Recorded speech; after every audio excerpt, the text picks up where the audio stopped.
पहलगाममधील हल्ल्यात पाकिस्तानच्या कटाचे पुरावे मिळाले असं एनआयच्या सूत्रांमार्फत समजतंय। एनआयच्या अहवालामध्ये पाक विरोधात पुरावे मिळाल्याचा उल्लेख असल्याची माहिती सूत्रांनी दिलेली आहे। पहलगाम येथील दहशतवादी हल्ल्याचा प्राथमिक तपास अहवाल जो आहे तो एनआय कडून तयार करण्यात आलाय।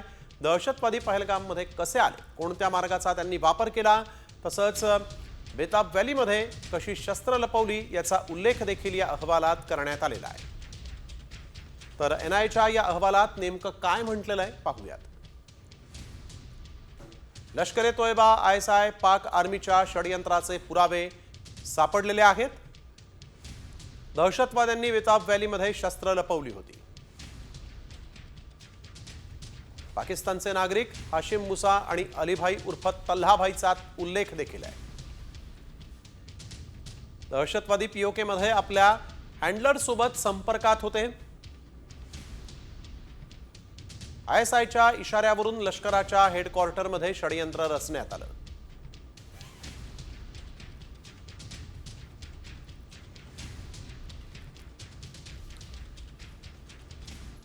तर श्रीनगरमध्ये एनआय डीजी सदानंद दाते यांनी अधिकाऱ्यांसोबत एक आढावा बैठक घेतलेली आहे।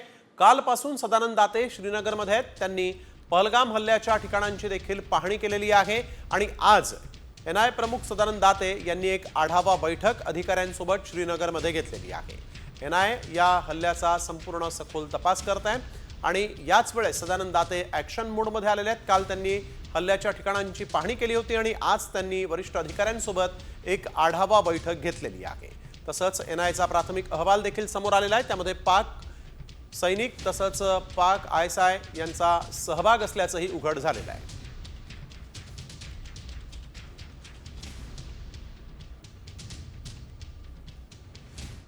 तर पहलगाम हल्ल्यानंतर भारत पाकिस्तानमध्ये तणाव वाढलेला आहे आणि त्यातच आता उत्तर प्रदेशमधील गंगा एक्सप्रेसवेवर भारतीय वायुसेना आज ऐतिहासिक चाचणी घेते। शाहजहानपूर येथील गंगा एक्सप्रेसवेवर बांधलेल्या 3.5 किलोमीटर लांबीच्या हवाई पट्टीवर वायुसेनेनं आपली ताकद दाखवलेली आहे। या मोहिमेत वायुसेनेची सर्वात प्रगत लढाऊ आणि वाहतूक विमानं जी आहेत ती उड्डाणं करतायत आणि लँडिंग करतायत। यामध्ये Rafale, Jaguar, Miraj, SU-30, MKI, MiG-29, Mi-17, V5 हे हेलिकॉप्टर देखील आहे। भारताचं शक्ती प्रदर्शन सुरू आहे।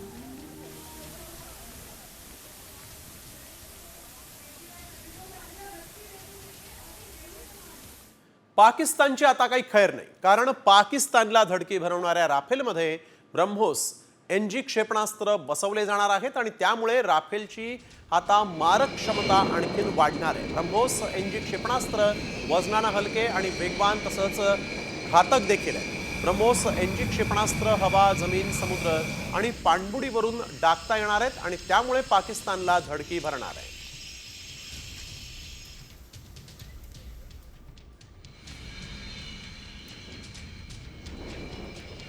तर ब्रह्मोस NGची वैशिष्ट्ये आपण बघतोय। वजन 1.3 ते 1.4 टन, 6 मीटर व्यास आणि 50 सेंटीमीटर इतकी लांबी आहे। 4170 किलोमीटर प्रति तास इतका वेग आहे। 290 किलोमीटरची रेंज या ब्रह्मोसची आहे। हवा, जमीन, समुद्र आणि पाणबुडीवरून ते डागता येतं।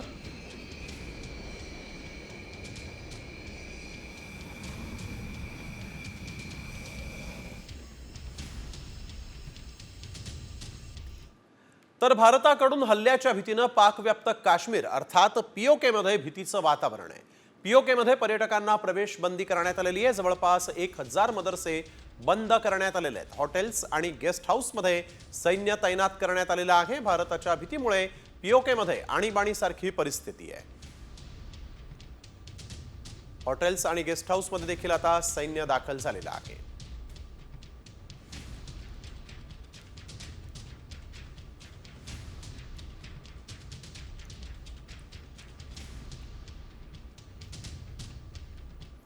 पाकिस्तानचे लष्कर प्रमुख जनरल असीम मुनीर यांनी पुन्हा एकदा भारताला आता धमकी दिली।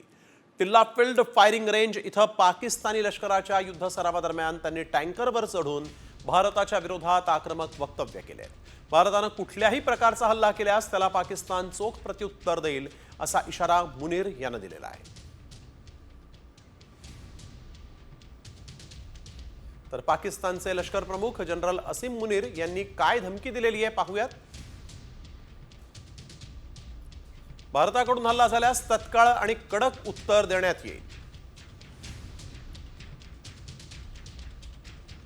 पाकिस्तानला शांतता हवी आहे, मात्र सुरक्षा जपण्याकरता देश सज्ज आहे. अमेरिकेनं दोन्ही देशांना संयम राखण्याची विनंती केलेली आहे.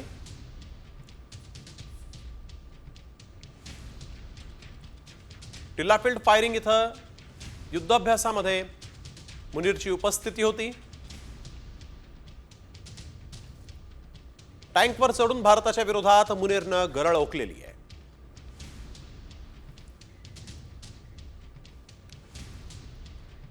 तर भारतानं पाकिस्तानची पाणी कोंडी केल्यानंतर त्यांच्या नेत्यांचा थैथयाट सुरूच आहे. बिलावल भुट्टो पुन्हा एकदा बरळलाय. सिंधू नदीचं पाणी रोखलं तर भारताच्या विरोधात युद्ध सुरू होईल अशी धमकी त्यानं दिलेली आहे. पहलगाम हल्ल्यानंतर भारतानं पाकिस्तान सोबतचा सिंधू नदी करार थांबवण्यासह अनेक कठोर निर्णय घेतलेले आहेत. त्यानंतर बिलावल भुट्टोनं युद्धाची भाषा केलेली आहे. हम जंग नहीं चाहते, मगर जो हमारा सिंधु पे हमला करे वो जंग का तैयारी करे.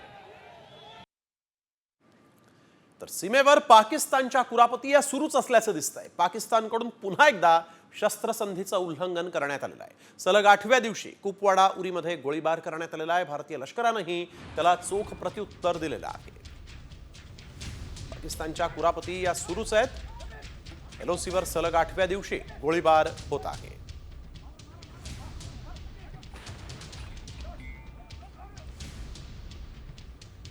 तर भारतानं दहशतवाद्यांवर कारवाई करावी, मात्र युद्ध सुरू करू नये असा सल्ला अमेरिकेनं दिला. पहलगाम हल्ल्यावर अमेरिकेचे उपाध्यक्ष जेडी पेन्स यांनी प्रतिक्रिया दिलेली आहे. पाकिस्तानच्या भूमीवरून कारवाई करणाऱ्या दहशतवाद्यांना पकडण्यासाठी म्हणून आणि त्यांच्यावर कारवाई करण्यासाठी म्हणून पाकिस्तान भारताला सहकार्य करेल अशी आशाही त्यांनी व्यक्त केली. पहलगाम हल्ल्यामध्ये 26 जणांचा मृत्यू झाला होता.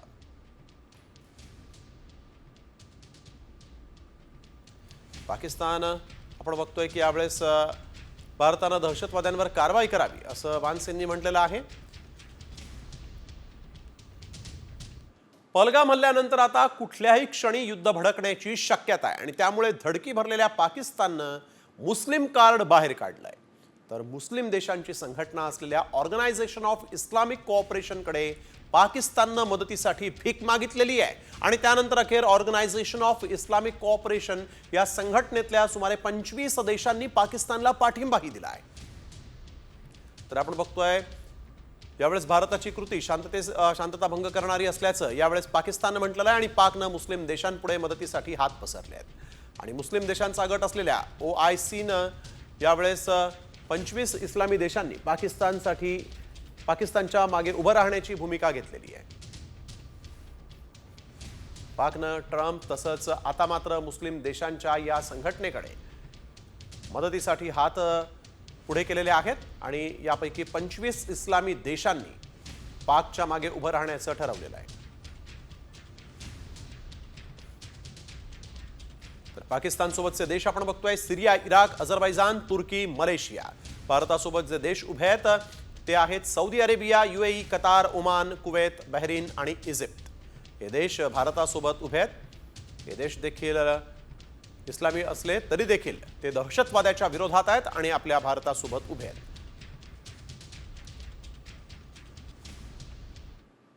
तर भारतासोबतच्या तणावाच्या काळामध्ये पाकिस्तानच्या समर्थनात आणखीन एक मुस्लिम देश पुढे आला.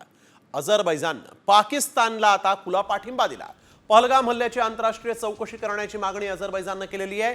युद्धाऐवजी संवादातून तोडगा काढण्यावर भर देण्याचंही आवाहन अझरबैजाननं केलेलं आहे. काश्मीरवरील संयुक्त राष्ट्रांच्या ठरावाला अझरबैजाननं पाठिंबा दिलेला आहे आणि यापूर्वी तुर्की आणि चीननं देखील पाकिस्तानला पाठिंबा दिलेला होता. तुर्की चीन नंतर आता अझरबैजान देखील पाकिस्तानच्या मागे उभं राहणार आहे. तर भारत पाकिस्तान विरुद्ध आणखीन एक कडक निर्णय घेण्याची शक्यता आहे. केंद्र सरकार लवकरच पाकिस्तान बरोबरची पोस्टल सेवा थांबवण्याचा निर्णय घेण्याच्या तयारीत आहे. पाकिस्तानला कडक संदेश देणं आणि त्यांच्यावर दबाव वाढवणं हा यामागचा मुख्य उद्देश आहे. 1971 मध्ये भारतानं पाकिस्तानसोबत युद्ध सुरू केल्यावर तत्कालीन पंतप्रधान इंदिरा गांधींनी पाकिस्तानबरोबर डाक सेवा बंद केली होती. 2019 मध्ये पुलवामा हल्ल्यानंतर देखील भारतानं पाकिस्तानसोबतची डाक सेवा थांबवली होती. आणि आता पुन्हा एकदा पोस्टल सेवा बंद होण्याची शक्यता आहे. डाक सेवा बंद होण्याचा परिणाम नेमका काय होणार आहे पाहूयात. पाकिस्तानसोबत पोस्टल सेवा बंद केल्यानं व्यापार पत्रव्यवहार थांबतील. आधीच डळमळीत असलेल्या पाकिस्तानी अर्थव्यवस्थेला याचा मोठा फटका बसेल, धक्का बसेल. लहान व्यापाऱ्यांना आणि ई कॉमर्सवर अवलंबून असलेल्यांना धक्का बसणार आहे. राजनैतिक आणि आर्थिक आघाड्यांवर दबाव निर्माण करून पाकिस्तानला गुडघ्यावर आणण्याची ही रणनीती आहे. भारताचा पोस्टमन पत्र घेऊन जाणार नाही तर एक मजबूत संदेश घेऊन जाईल.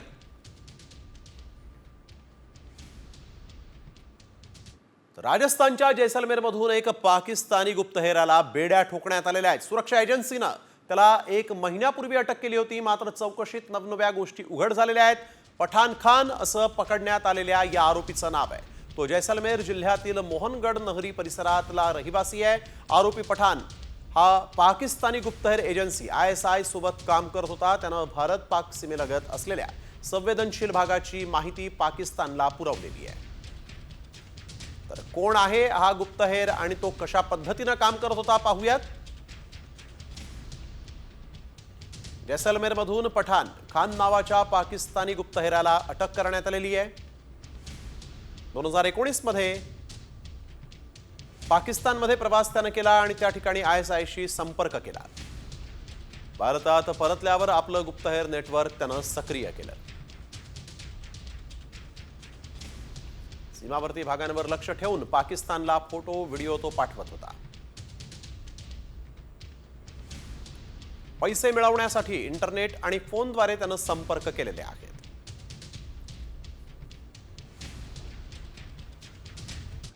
तर चुन चुन कर मारा, मात्र आधी केंद्रीय गृहमंत्री अमित शहांनी राजीनामा द्या अशी मागणी संजय राऊतांनी केली आहे. दिल्लीत हल्ले घडले तेव्हा शिवराज पाटलांचा राजीनामा घेतला गेला.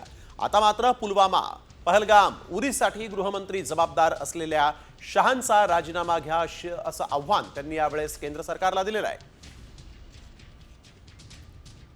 मैं सभी आतंक फैलाने वालों को कहना चाहता हूं कि लड़ाई का अंत नहीं है, एक मकाम है.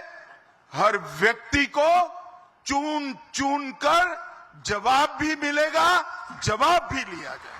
और अगर कोई एक कायराना हमला कर ये समझता है कि हमारी बड़ी जीत है, तो एक बात मन से समझ लीजिए, ये नरेंद्र मोदी सरकार है, किसी को बख्शा नहीं जाएगा.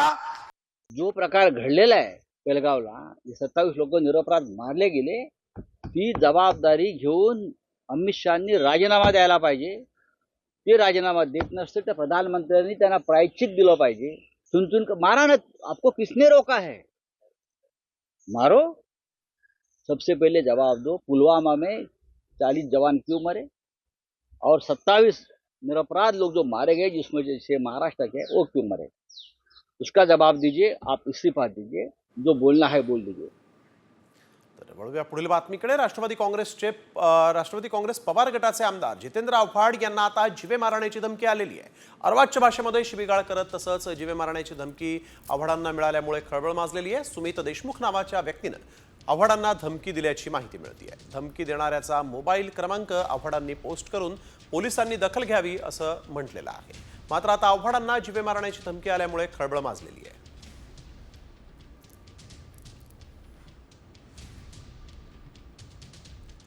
महाराष्ट्रातील मंत्रीच सुरक्षित नसल्याची एक धक्कादायक माहिती समोर आली आहे. पर्यावरण मंत्री पंकजा मुंडेंना फोन करून अश्लील वक्तव्य आणि मेसेज करणाऱ्याला आता अटक करण्यात आली आहे. पुण्यावरून अमोल काळेला पोलिसांनी बेड्या ठोकल्यात. काळे हा बीड जिल्ह्यातला असल्याची माहिती मिळते आहे. महाराष्ट्र सायबरनं भोसरी पोलिसांच्या मदतीनं त्याला आता बेड्या ठोकलेल्या आहेत.